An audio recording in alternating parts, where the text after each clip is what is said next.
નમસ્તે, હું છું ડૉક્ટર સુધીર રાખોલિયા. મારી ક્લિનિકમાં રોજ એવા કિસ્સા આવે છે જ્યારે વહુ અને સાસુ વચ્ચે કોઈ બીમારી માટે નહીં પણ એક નવા બાબતે ઝઘડો થતો હોય. હવે સાસુ કહેશે અમારે તો 9 મહિના અમુક જ વાર માથું ધોવાનો રિવાજ છે, પણ વધારે વાર ધોઈશ તો શરદી થઈ જશે અને બાળકને નુકસાન થશે. હવે આજની ભણેલ ગણેલ વહુ કહેશે કે સાહેબ માથું ખંજવાળીને હું થાકી ગઈ છું, ચિકાસ થઈ ગઈ છે, પણ આ લોકો હેરવોશ નથી કરવા દેતા. આજે મારે વડીલોને જૂની પરંપરાનું વિજ્ઞાન અને આજની વાસ્તવિકતા સમજાવવી છે. પ્રેગ્નન્સીમાં વાળ ધોવાય કે ન ધોવાય, ચાલો સાચું વિજ્ઞાન સમજીએ. સૌથી પહેલા તો હું ઘરના વડીલોને કહીશ કે તમારો ઈરાદો ખોટો નથી, તમારો ડર એ વ્યાજબી છે, પણ આવો નિયમ જૂના જમાનામાં કેમ બન્યો હતો? 50 વર્ષ પહેલા ઘરમાં ગરમ પાણીના ગીઝર કે શાવર નહોતા. સ્ત્રીઓએ ખુલ્લામાં નદી કે કૂવે ઠંડા પાણીથી નાહવું પડતું. વાળ સૂકવવા માટે કોઈ હેર ડ્રાયર નહોતા, એટલે કે પ્રેગ્નન્ટ સ્ત્રી લાંબો સમય ભીના વાળ રાખીને ફરે તો એને શરદી કે ન્યુમોનિયા કે તાવ આવવાનું રિસ્ક રહેતું. અને એ જમાનામાં તાવની કોઈ સેફ એન્ટીબાયોટિક દવાઓ પણ નહોતી, એટલે બાળકને તાવની અસર ન થાય એ માટે વડીલોએ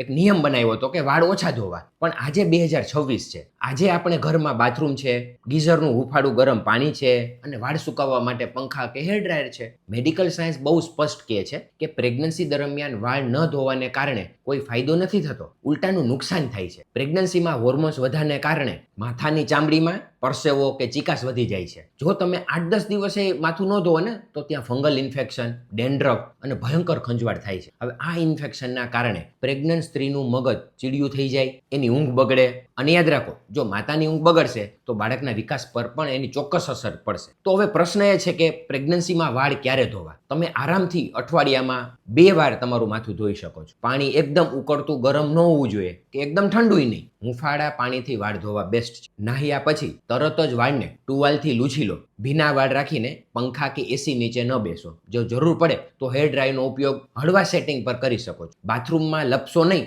એનું ખાસ ધ્યાન રાખો. આ એક સૌથી અગત્યનું છે કે પ્રેગ્નન્સીમાં વજન વધવાથી બેલેન્સ બગડે છે. સાબુ કે શેમ્પૂના કારણે બાથરૂમમાં લપસી જ ન જવાય એનું ખાસ ધ્યાન રાખો. શક્ય હોય તો બાથરૂમમાં એક ખુરશી રાખીને બેસીને જ નાહવું. મારી બધી જ વડીલ માતાઓને હાથ જોડીને વિનંતી છે કે તમારો પ્રેમ અને ચિંતા સાચી છે, પણ સમય બદલાઈ ગયો છે. જૂના જમાનાની મજબૂરી આજના જમાનાનો કાયદો ન બનાવતા તમારી વહુને સ્વચ્છ રહેવા દો. એ સ્વચ્છ રહેશે તો જ તમારો પૌત્ર કે પૌત્રી સ્વસ્થ રહેશે. અને મારી બધી પ્રેગ્નન્ટ દીકરીઓને સલાહ છે કે વડીલો સામે ઝઘડો ન કરતા એમને પ્રેમથી આ વિજ્ઞાન સમજાવજો, અને બને તો આ વિડીયો જ એમને બતાવી દેજો. પરંપરાનું સન્માન કરો પણ વિજ્ઞાનનો સ્વીકારેય કરો. હું છું ડૉક્ટર સુધીર રાખોલિયા. વાતો મીઠી નહીં કરું પણ સલાહ 100% સાચી જ આપીશ.